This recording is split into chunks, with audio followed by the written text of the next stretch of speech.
Friends, good morning to all of you. Last के video lecture में हमने discuss किया था प्राइमरी एंड सेकेंडरी डेटा का मीनिंग। अब हम डिस्कस करने जा रहे हैं source of primary data and source of secondary data. तो चलिए सबसे पहले हम स्टार्ट करते हैं सोर्सेज ऑफ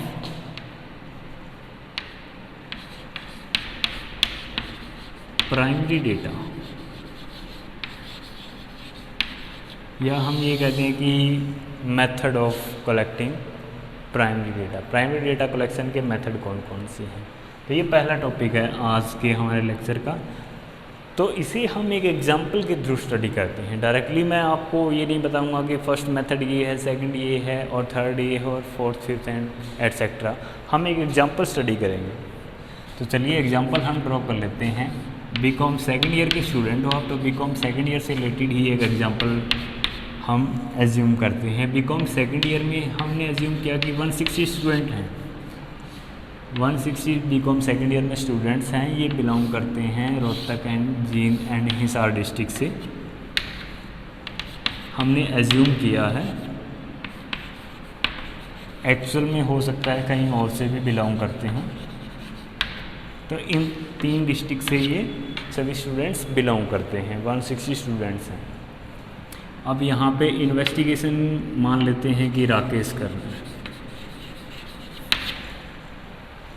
तो यहाँ पे इन्वेस्टिगेटर कौन है? राकेश है। कल आपको बताया था कि इन्वेस्टिगेटर कौन होता है और रिस्पोंडेंट कौन होता है। तो यहाँ पे इन्वेस्टिगेटर तो राकेश है जो इन्वेस्टिगेशन कर रहा है। रिस्पोंडेंट कौन है? ये 160 स्टूडेंट्स। तो इनको हम क्या बोल सकते हैं? रिस्पोंडेंट या इन्फॉर्मेंट्स। ये रिस्पोंडेंट हैं या इन्फॉर्मेंट्स हैं या सूचना प्रदाता हिंदी में इन्हें बोल सकते हैं। तो चलिए अब हम डिस्कस कर लेते हैं कि जो राकेश है वो किस विषय में इन्वेस्टिगेट कर रहा है। राकेश इन्वेस्टिगेट कर रहा है कि इन स्टूडेंट्स में से कितने स्टूडेंट टिकटॉक यूज़र हैं। टिकटॉक एक बहुत ही अच्छी ऐप थी, सरकार ने बैन कर दिए हैं। तो टिकटॉक यूज़र कितने हैं राकेश ये जानना चाहता है 160 स्टूडेंट्स में से।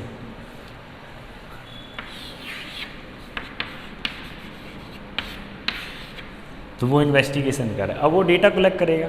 अब डेटा कलेक्ट करने के लिए उसके पास कौन कौन से मेथड होंगे? प्राइमरी डेटा कलेक्ट कर रहा है क्योंकि इन्वेस्टिगेटर खुद पहली बार डेटा कलेक्ट कर रहा है, ओरिजिनल डेटा। तो वो कौन से कहलाएंगे डेटा? Primary data. तो प्राइमरी डेटा कलेक्ट कर रहा है तो वो किस किस तरीके से कलेक्ट करता है ये हम डिस्कस कर लेते हैं। उन्हीं पे बेस्ड हमारे मेथड रहेंगे। पहला तरीका क्या है मेरे पास अवेलेबल कि इन सभी स्टूडेंट्स के पास जा कर के मैं पता करूँ, इनसे पूछूँ कि हाँ आप टिकटॉक यूज़ करते हो, आप टिकटॉक यूज़र हो। फिर नेक्स्ट स्टूडेंट से पास जाऊँ और उनसे पूछूँ कि आप टिकटॉक यूज़र हो। तो ये पहला मेथड है कि मैं डायरेक्टली उनसे जाकर के मिलूँ और उनसे पूछूँ। तो अगर मैं डायरेक्टली उनसे जाकर के मिलता हूँ और उनसे पूछता हूँ तो उस मेथड को हम क्या कहेंगे? ये पहला मेथड होगा हमारा डायरेक्ट ओरल इन्वेस्टिगेशन।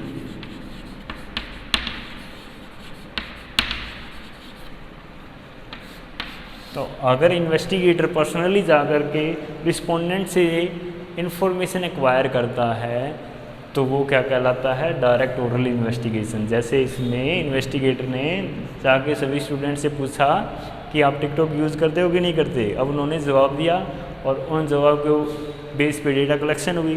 तो हमारा कौन सा कहलाएगा? Primary data collection through direct oral investigation method. ठीक है, पहला मेथड आ गया समझ में। अब चलते हैं और मेरे पास क्या अल्टरनेट है। अब ये तो मुझे भी पता है और स्टूडेंट्स तो करनी ही करनी है। स्टूडेंट्स ने तो ऐसा करना ही करना है। मुझे ही जब पता है कि स्टूडेंट ऐसा करेंगे तो उन्होंने तो करना ही करना है। मैं जाकर के पूछता हूँ किसी एक स्टूडेंट से, मान लेते हैं कि रिया से मैं जाकर के पूछता हूँ कि आप टिकटॉक यूज़ करते हो। साफ साफ मना कर देगी, मैं तो नहीं करती सर, मेरे पास तो मोबाइल फ़ोन ही नहीं है। या वो कह देगी कि सर मेरा तो अकाउंट ही नहीं है, मैं तो किसी भी सोशल नेटवर्क पे नहीं हूँ। तो साफ साफ मना कर देगी। इट मीन्स वो रिस्पॉन्ड करने में आनाकानी करेगी, जवाब देने में आनाकानी करेंगी, रिलक्टेंट टू रिस्पॉन्ड। तो अगर ऐसी सिचुएशन आ जाती है कि जो रिस्पोंडेंट है वो हमें एक्यूरेट इन्फॉर्मेशन प्रोवाइड नहीं करवाते, तो हम नेक्स्ट मेथड के ऊपर बढ़ सकते हैं। जो नेक्स्ट मेथड हमारा क्या रहेगा, हम इसके फैमिली मेम्बर से पता करें, इनके पेरेंट्स से पता करें, इनके फ्रेंड से पता करें कि एक्चुअल में क्या ये टिकटॉक यूज़ करते हैं या नहीं करते। तो अगर मैं इनके फैमिली मेम्बर के पास जाता हूँ, इन सभी स्टूडेंट्स के, या फिर फ्रेंड्स के,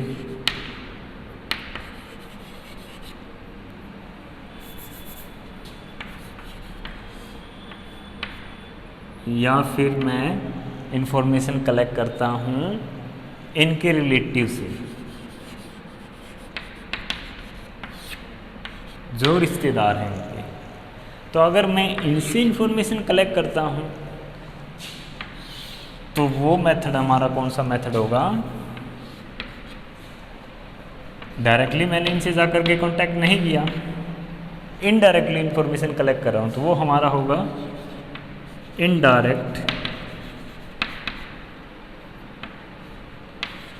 ओरल इन्वेस्टिगेशन। देखो नाम से भी आपको पता चला है, डायरेक्ट में हम डायरेक्टली जाकर रिस्पोंडेंट से मिलते हैं, ओरल मीन्स हम मौखिक में डेटा कलेक्ट कर रहे हैं, लिखित में नहीं ले रहे हैं, मौखिक में हम खुद लिख लेंगे, उनसे लिखित में नहीं ले रहे हैं।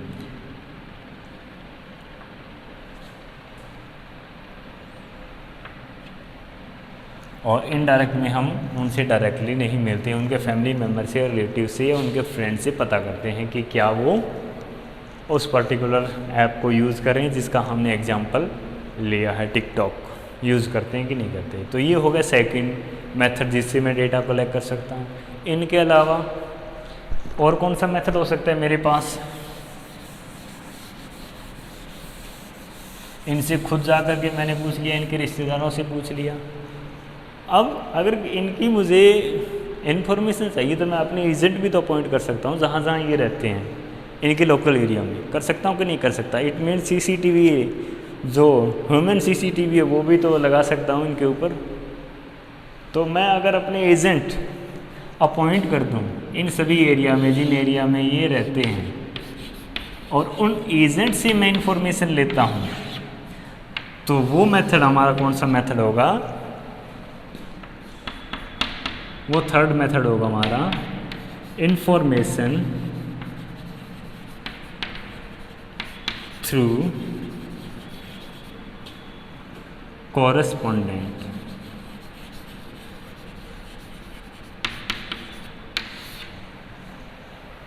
मैं अपने एजेंट अपॉइंट करके रेगुलर बेस पे इनसे इंफॉर्मेशन एक्वायर करता हूँ कि हाँ मुझे बताओ ये स्टूडेंट टिकटॉक यूज़ करते हैं कि नहीं करते। इट मीन्स एक तरीके की सीसीटीवी मैंने लगा दी है इनके ऊपर कि हाँ ये यूज़ करते हैं कि नहीं करते, ये मुझे बताओ। तो एक मेथड ये है मेरे पास, मैं अपने एजेंट अपॉइंट कर दूँ जहाँ पे ये रहते हैं, तो मुझे पता चल जाएगा कि ये टिकटॉक यूज़ करते हैं कि नहीं करते। जब टिकटॉक बनाएंगे या अपलोड करेंगे तो वहाँ के लोकल एरिया में जो रहने वाले हैं उनको तो पता चल ही जाएगा। तो एक ये मेथड है। इनके अलावा और कौन सा मेथड हो सकता है डेटा कलेक्शन का, इनसे लिटरेट हैं सभी, पढ़े लिखे हैं, तो अगर मुझे इन पे भरोसा है कि हाँ मेरे स्टूडेंट ईमानदार हैं, झूठ नहीं बोलेंगे, ऑनेस्टली रिस्पॉन्ड करेंगे, तो आजकल लॉकडाउन भी चल रहा है, तो पर्सनली जा कर के मिलने की बजाय मैं क्या करूँ, इनको मेल कर दूँ, क्वेश्चनरी मेल कर दूँ बाय पोस्ट।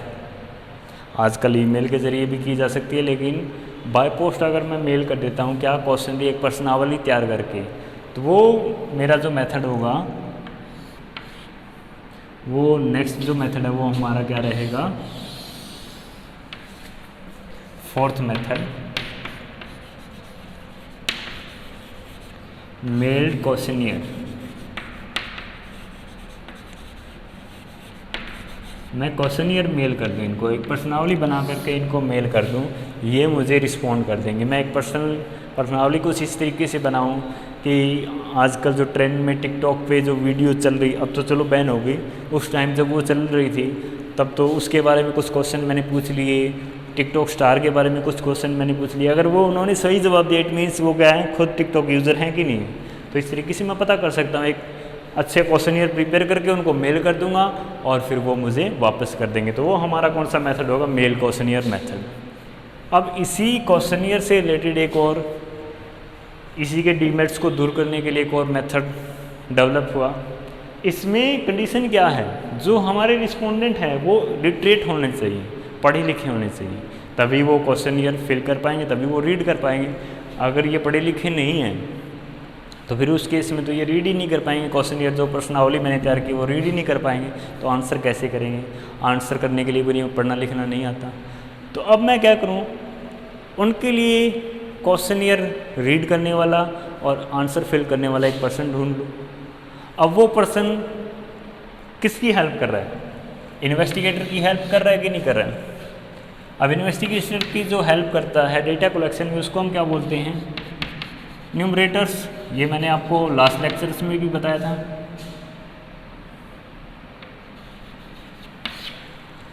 न्यूमरेटर्स बोलते हैं उनको कि नहीं बोलते हैं।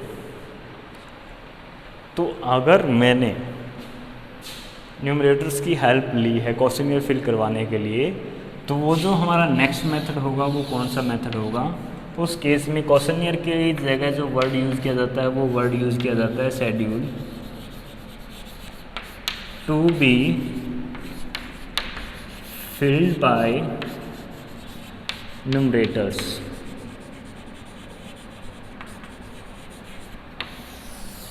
शेड्यूल फिल की जाएगी न्यूमरेटर्स के द्वारा। इसका एक बेस्ट एग्जांपल बताऊं आपको, जब भी आपके घर में जनगणना से रिलेटेड डेटा इकट्ठा करने के लिए जो आते हैं, तो उस केस में जो मेथड यूज़ होता है वो कौन सा होता है, schedule to be filled by enumerator. जो सर्वे करने आते हैं तो वो खुद इन्वेस्टिगेटर नहीं होता, वो उनके द्वारा अपॉइंट किए हुए न्यूमरेटर्स होते हैं। वो आपके सामने कुछ पेजेस लेकर के आते हैं, आपसे उन पेजेस में जो क्वेश्चन पूछे होते हैं वो पूछते हैं और उसमें फिल करते हैं अपने आप, आपको नहीं देते वो फिल करने के लिए, अपने आप फिल करते हैं। तो वो क्या है, schedule to be filled by enumerators. तो ये मेथड हो सकते हैं डेटा कलेक्शन के, प्राइमरी डेटा कलेक्शन के। तो एग्जांपल पे बेस जो भी पॉसिबल वे थे इनसे डेटा कलेक्ट करने के लिए हमने डिस्कस कर लिए। आपको रटने की आवश्यकता नहीं है कि कौन कौन सी मेथड है, आप समझो इस बात को कि किन किन तरीक़ों से हम इंफॉर्मेशन एक्वायर कर सकते हैं किसी भी रिस्पोंडेंट से। तो ये 5 मेथड्स हैं हमारे। अब हम एक एक करके इनको थोड़ा और स्टडी कर लेते हैं। पहला मेथड है हमारा डायरेक्ट ओरल इन्वेस्टिगेशन। जैसा कि आपको पता है, इसमें हम रिस्पोंडेंट से जो इन्फॉर्मेशन हमें प्रोवाइड करवाने वाले हैं उनसे डायरेक्टली जा कर के मिलते हैं और उनसे पूछते हैं कि क्या आप टिकटॉक यूज़ करते हो या नहीं करते हो। ये तो मेरी इन्वेस्टिगेशन का जो मेन थीम है वो है टिकटॉक यूजर्स पता करना कि वो टिकटॉक यूज़ करते हैं कि नहीं करते। किसी का कुछ और भी हो सकता है, तो वो कुछ अदर फील्ड्स के बारे में भी इन्फॉर्मेशन एक्वायर कर सकता है। तो ये डायरेक्ट ओरल इन्वेस्टिगेशन है। अब इसके मेरिट डीमेरिट्स हम स्टडी कर लेते हैं। डायरेक्ट ओरल इन्वेस्टिगेशन के मेरिट्स क्या हैं, डीमेरिट्स क्या हैं। मैं खुद जा कर के डेटा कलेक्ट कर रहा हूँ, तो ये डेटा मेरे लिए एक्यूरेट है कि नहीं है। तो पहली जो मेरिट्स हैं वो क्या रहेगी, हाई डिग्री ऑफ एक्यूरेसी, बिल्कुल एक्यूरेट डेटा होंगे, ओरिजिनल डेटा, एक्यूरेट और ओरिजिनल डेटा होंगे। तो पहली मेरिट इसकी ये है कि इस मेथड के द्वारा जो डेटा कलेक्ट किए जाएंगे वो बिल्कुल एक्यूरेट होंगे, उनमें एक्यूरेसी लेवल क्या होगा, हाई होगा।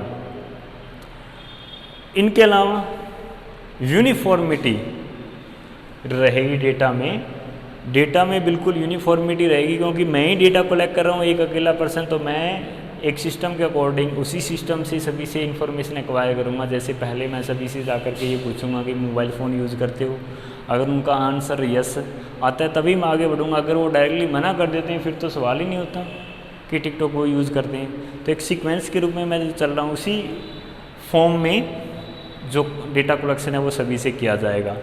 एक फ्लेक्सिबिलिटी रहती है इस मेथड में कि मैं अपने क्वेश्चंस को अकॉर्डिंग टू सिचुएशन चेंज कर सकता हूँ। जहाँ पर मैं इनके घर जाता हूँ तो वहाँ पर जैसी सिचुएशन है या रिस्पोंडेंट का जैसा मूड है मैं उस अकॉर्डिंग अपने क्वेश्चन को चेंज कर सकता हूँ। तो फ्लेक्सिबल मेथड है, एक मेरिट इसकी ये भी है। और डेफिनेटली हमें आंसर प्राप्त होंगे, क्विक आंसर हमें मिलेंगे। क्योंकि हम डायरेक्टली जा कर के इनसे पूछ रहे हैं। अब हो सकता है क्वेश्चन यार हम मेल तो कर दें लेकिन ये जवाब ही ना दें, लेकिन इस मेथड में तो ये है कि जवाब आपको श्योरली मिलेगा और क्विकली मिलेगा, तो एक मेरिट इसकी ये है। इसके अलावा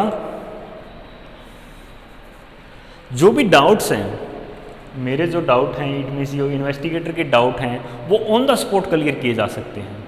क्यों? क्योंकि मैं डायरेक्टली मिल रहा हूँ रिस्पोंडेंट से। तो ये कुछ एक इसके मेरिट्स होंगे। एक और रह गया पर्सनल अप्रोच। अब मेरी यहाँ पर पर्सनल अप्रोच है, तो मैं जो रिस्पोंडेंट हैं वो कई बार क्या करते हैं, इन्फॉर्मेशन प्रोवाइड करने में आनाकानी करते हैं, वो रिस्पोंड नहीं करते क्वेश्चन का। तो मैं इनको इस तरीके से कन्विंस कर सकता हूँ कि नहीं, आपका डेटा जो मैं कलेक्ट कर रहा हूँ वो बिल्कुल सीक्रेट रखा जाएगा, कहीं भी ये पब्लिश नहीं किया जाएगा कि आप टिकटॉक यूज़ करते हो कि नहीं करते हो। तो इस तरीके से मैं उनको कुछ इस तरीके से कन्विंस कर सकता हूँ कि वो रिस्पॉन्ड करें। तो एक ये भी मेरिट्स इसका है डायरेक्ट ओरल इन्वेस्टिगेशन का। अब इसके डीमेरिट्स क्या हैं? 160 स्टूडेंट हैं, उन सभी के घर जाओ, फिर उनसे पता करो टाइम कितना लगेगा, कॉस्ट कितनी लगेगी, लागत कितनी आएगी। तो कॉस्टली है और लेबर कंज्यूमिंग है। इसके अलावा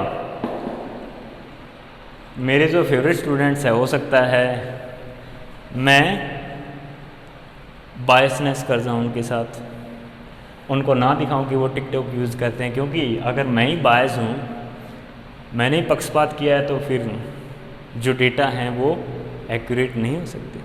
तो मैं पक्षपात कर सकता हूँ, तो बायसनेस की पॉसिबिलिटी रहती है किसकी? इन्वेस्टिगेटर की।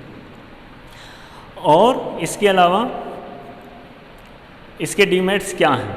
अगर एरिया ऑफ इंक्वायरी बहुत ज़्यादा वाइड हो तो उस केस में ये पॉसिबल ही नहीं है। जैसे अब तो मैंने तो यहाँ पे लिखे हैं जींद, हिसार और रोहतक। अगर मैं ये लिख दूँ कि मेरे जो जिन स्टूडेंट्स के बारे में मुझे डेटा कलेक्ट करना है वो देश के हर एक कोने में रहते हैं, तो मेरे लिए क्या पॉसिबल होगा ये कि सभी देश के हर एक डिस्ट्रिक्ट में जा कर के मैं डेटा कलेक्ट करूँ? तो जहाँ पर हमारी एरिया ऑफ इंक्वायरी वाइड हो वहाँ पे ये सूटेबल नहीं है। इनके अलावा अगर ट्रेनिंग नहीं दी गई है या इन्वेस्टिगेटर जो डेटा कलेक्ट कर रहा है वो प्रॉपर्ली ट्रेन नहीं है, तो उस केस में ये इन्फॉर्मेशन कलेक्ट नहीं कर पाएगा। इसे बात करने का ही पता नहीं है, तो इन्फॉर्मेशन निकलवाना तो बहुत दूर की बात है। गेट से ही बाहर निकाल देंगे कि नहीं, हमें नहीं बताना किसी को, हमें किसी को रिस्पॉन्ड नहीं करना। तो ये डीमेरिट्स होंगे इसके। सूटेबिलिटी कहाँ रहती है? जहाँ पे एरिया ऑफ इंक्वायरी लिमिटेड हो, जहाँ पे हमें एक्यूरेट इन्फॉर्मेशन चाहिए, रिलायबल इन्फॉर्मेशन अगर हमें चाहिए, तो हम ये वाला मेथड यूज़ करेंगे। डिटेल अगर इन्फॉर्मेशन हमें चाहिए किसी भी फील्ड से रिलेटेड, तो भी हम ये वाला मेथड यूज़ करेंगे, क्योंकि डिटेल में यही सूटेबल है। फैमिली मेम्बर से पूरी डिटेल में हमें पता नहीं चलेगा। अगर हम क्वेश्चनरी में डिटेल में क्वेश्चन पूछेंगे तो कोई उसे रिस्पॉन्ड नहीं करेगा, और न्यूमरेटर से भी हम डिटेल में इंफॉर्मेशन प्राप्त नहीं कर सकते। तो डिटेल में अगर आपको इन्फॉर्मेशन चाहिए तो ये वाला मेथड आपके लिए क्या है? सूटेबल है। अब हम चलते हैं next method, indirect oral investigation. Indirect oral investigation में जैसे कि मैंने आपको बताया कि हम इंफॉर्मेशन प्राप्त करते हैं फैमिली मेम्बर से, रिलेटिव ये, या फिर उनके फ्रेंड से। तो जिनसे हम इंफॉर्मेशन प्राप्त करते हैं उनको हम विटनेसेस बोल देते हैं। वो क्या कहलाते हैं? विटनेसेस, गवाह जिसे हम बोल सकते हैं। तो उनसे हम इंफॉर्मेशन एक्वायर करते हैं। ये कहाँ पे सूटेबल है? जहाँ पर फिजिबल न हो कि हम डायरेक्टली कांटेक्ट कर सकें रिस्पोंडेंट से। अब कुछ एक केसेस में हमारे लिए ये होता है कि हम इनसे कांटेक्ट ही नहीं कर पाते। जैसे फॉर एग्जांपल, मैं एक एग्जांपल दूं आपको कि हमारे 2 स्टूडेंट्स फॉरेन कंट्री गए हुए हैं, फॉरेन कंट्री गए हुए हैं घूमने के लिए। तो हमारे लिए तो फिजिबल नहीं है ना कि हम उनसे वहाँ जाकर के डेटा कलेक्ट करें। तो हम कहाँ से पता कर सकते हैं? उनके रिलेटिव से या उनके फ्रेंड से पता कर सकते हैं कि वो यूज़ करते थे कि नहीं कर सकते थे। और इनके अलावा एक तो फिजिबल नहीं हो डायरेक्टली उन तक अप्रोच करना, दूसरा रिस्पोंडेंट अगर आनाकानी करते हैं सूचना देने में या रिस्पॉन्ड करने में रिलक्टेंट करते हैं, तो उस केस में हम सेकंड मेथड यूज़ करते हैं, इनडायरेक्ट ओरल इन्वेस्टिगेशन। अब इसके मेरिट्स डीमेरिट्स क्या हैं? लेस टाइम कंज्यूम करता है, लेस लेबर कंज्यूम करता है। इसके अलावा जहाँ पर भी हर एक रिस्पोंडेंट तक पहुंचना फिजिबल न हो, पॉसिबल न हो, हम वहाँ पर ये मेथड यूज़ कर सकते हैं। और ये मेथड किससे फ्री है? बायसनेस से फ्री है, इन्वेस्टिगेटर की बायसनेस से फ्री है कि नहीं? अब नेक्स्ट इसके डीमेरिट्स क्या हैं? इसके डीमेरिट्स क्या हैं कि जो फैमिली मेम्बर या जिस फ्रेंड से हम इंफॉर्मेशन कलेक्ट करते हैं उनकी बायसनेस अफेक्ट करती है डेटा को। अब जो फैमिली मेम्बर या जिस फ्रेंड से हम डेटा कलेक्ट करने जा रहे हैं, तो वो अगर आपस में बेस्ट फ्रेंड है बहुत ज़्यादा, तो वो अपनी बेस्ट फ्रेंड के बारे में कोई भी गलत जो आदत है उसकी किसी दूसरे को नहीं बताएगी, बिल्कुल नहीं बताएगी ना। तो इसीलिए जिस भी विटनेसेस से आप इंफॉर्मेशन कलेक्ट कर सकते हो उसकी बायसनेस अफेक्ट करती है डाटा की एक्यूरेसी को। जो डेटा हमने कलेक्ट किए हैं वो हाई डिग्री ऑफ एक्यूरेसी नहीं रखते, और जो इन्वेस्टिगेटर है उनको रिश्वत दी जा सकती है, ब्राइब किए जा सकते हैं, उनको रिश्वत ऑफर की जा सकती है। इसकी सूटेबिलिटी कहाँ है? जहाँ पर अभी ये सूटेबिलिटी तो मैंने बताई दी कि जहाँ पर इन तक पहुँचना पॉसिबल न हो, फिजिबल न हो, और या जहाँ पर रिस्पोंडेंट इंफॉर्मेशन प्रोवाइड करने में आनाकानी करते हैं। अब हम चलते हैं नेक्स्ट मेथड, इंफॉर्मेशन थ्रू कोरेस्पोंडेंट्स। ये मेथड बेसिकली कहाँ यूज़ किया जाता है? ये मेथड यूज़ होता है न्यूज़ चैनल्स, ये मेथड बेसिकली यूज़ करते हैं। आप देखते हो कि स्थानीय संवाददाता जीन से वो फिर आपको बताता है उस पर्टिकुलर एरिया की इन्फॉर्मेशन। तो हर एक जो भी न्यूज़ एजेंसी है या जो न्यूज़पेपर है उनके अपने एजेंट होते हैं हर एक एरिया वाइज। वो एरिया वाइज न्यूज़ भेजते हैं हेड ऑफिस को, और हेड ऑफिस फिर उनको पब्लिश कर देता है या फिर लाइव टेलीकास्ट करता है। तो ये मेथड वहाँ पे यूज़ किया जाता है बेसिकली न्यूज़ एजेंसीज़ के द्वारा। तो ये मेथड हम वहाँ यूज़ करते हैं जहाँ हमें रेगुलर बेसिस पे इंफॉर्मेशन की रिक्वायरमेंट पड़ती है। अब इसके मेरिट्स डीमेरिट्स क्या हैं? इसमें हमें हर एक जगह एजेंट अपॉइंट करने होंगे, तो हमारे लिए क्या होगा? कॉस्टली होगा। इसके अलावा जो इन्फॉर्मेशन हम कलेक्ट करेंगे वो करेक्ट हो, इस बात की गारंटी नहीं है, क्योंकि एजेंट से जो इन्फॉर्मेशन हम प्राप्त कर रहे हैं वो 100% एक्यूरेट हो, ऐसा ज़रूरी नहीं है। इसके अलावा जो डेटा होंगे वो ओरिजिनल नहीं होंगे, मैनिपुलेटेड होंगे। अब आपको पता है कि न्यूज़ में न्यूज़ वाला जो पहुंचता है वो जो भी इवेंट्स होता है उसके बाद पहुंचता है न्यूज़ वाला, तो उसको जैसी स्टोरी सुनाई जाती है वो उसमें कुछ और एक्स्ट्रा मिर्च मसाला ऐड करके प्रेजेंट करता है, तो जो एक्चुअल फैक्ट था उससे कहीं दूर वो चला जाता है, तो रिलायबल नहीं होती। ये इसका डीमेरिट्स है। मेरिट इसके क्या क्या हो सकते हैं? जहाँ पर हमें रेगुलर बेसिस पे इंफॉर्मेशन चाहिए तो वहाँ पर ये सूटेबल मेथड है, और इसके अलावा क्विक इन्फॉर्मेशन हमें प्रोवाइड करवाता है। इससे ज़्यादा क्विक कोई नहीं है, कोई भी मेथड इससे ज़्यादा क्विक नहीं है। ठीक है, तो ये इसके मेरिट्स हैं। अब हम चलते हैं नेक्स्ट मेथड की तरफ, मेल्ड क्वेश्चनरी। मेल्ड क्वेश्चनरी कहाँ यूज़ किया जाता है? जहाँ पे लिटरेट पर्सन हो, और जो रिमोट एरिया में, जो रिमोट एरिया दूर दराज के क्षेत्र में अगर हमारे रिस्पोंडेंट रहते हैं या इन्फॉर्मेट रहते हैं, तो उस केस में हम मेल्ड क्वेश्चनरी का मेथड यूज़ करते हैं। अब जैसे दूर दराज के कोई जम्मू कश्मीर रह रहा है, कोई कन्याकुमारी रह रहा है, कोई गुजरात में है और कोई बिहार में या यूपी में है, अगर ऐसे हमारे रिस्पोंडेंट हैं तो हम सभी के पास पर्सनली अप्रोच करेंगे, वो भी महंगा रहेगा हमारे लिए, और हमें रेगुलर बेसिस पे इन्फॉर्मेशन चाहिए ही नहीं, तो ये भी हमारे लिए कॉस्टली है। फिर उस केस में हम क्या करते हैं? सबसे चीपर हम मेल करते हैं उनको, क्वेश्चनरी डिज़ाइन करके हम उनको मेल करते हैं, और एक कवरिंग लेटर देते हैं और एक स्टैंप लगा हुआ जो हमारा जिसमें हम पोस्ट डाल के पोस्ट करते हैं उसको क्या बोलते हैं? एनवलप। स्टैंप लगा हुआ एनवलप, हम एड्रेस एनवलप हम उसके साथ सेंड करते हैं ताकि वो फ्री ऑफ कॉस्ट हमें वापस कर सकें उस क्वेश्चनरी को आंसर करके।